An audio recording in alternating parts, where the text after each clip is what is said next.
Hey, it's Rebecca Smith from the KBIA newsroom in Columbia, and it's time for Missouri Health Talks, a project where we listen in on Missourians' conversations about access to health care.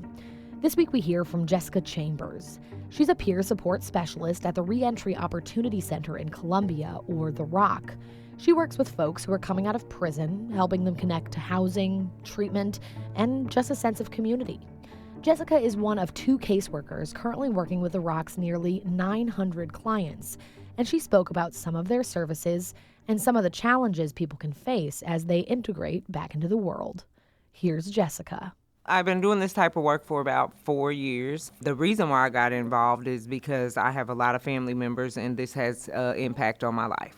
The Rock is a reentry center that help those reenter society that have been incarcerated at one point in time or another, and also just a resource center for anybody who needs resources. We have like a connection with the probation and parole, so they normally refer them to come here as their first stop, and it helps people get housing and transportation, clothing, those things that are important, identification and things like that that you need to survive as, a citizen out in the community. We also have Easy Wireless here, who offers a free government phone for 5 years, unlimited talk, text, and internet. So that provides these people who are re-entering with a lifeline. Also, a way to get employment, a way to apply for housing, things like that. My favorite thing is when someone comes back, because that means the first time we did our job and they want to come back, they feel comfortable and they feel like this is a place that they can be trusted, or, that they can feel comfortable, or they can open up and share whatever they're feeling and not be judged. A lot of times whenever you have been incarcerated, you're not accepted as much, even by your loved ones. They don't know whether they can trust you or not.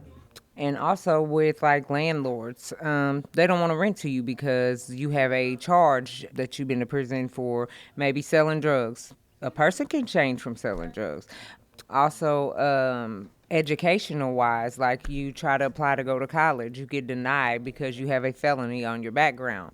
You want to take your kids on a field trip because you've been locked up for 5 or 6 years and you get denied. Those types of things are not only affecting that person and making them feel some type of way where they don't want to keep trying, they want to give up because everything's seeming to fail. So how do you go beyond this? So try not to judge them so much, especially family members. I definitely would like to see more jobs available for people who's in reentry. I kind of would like to see the question on the housing application go away. Do you have felonies on your background? What was it? When was it? How was it? All those things. Because that's stopping people from living, even in better areas. Like if you want a better life, you got to go to a better area. Because if you're used to this life over here, how can you stay over there and do something different, Also, just more education and stuff like that offered to people who are re-entering society so they can be successful and move ahead from where they started, That was peer support specialist Jessica Chambers at The Rock, speaking about some of their services and some of the challenges their clients can face as they re-enter society. That's it for this week's Missouri Health Talks, which was worked on by myself and Katie Quinn. Tune in next week for more conversations from throughout the state about health and access. I'm Rebecca Smith. Thanks for listening.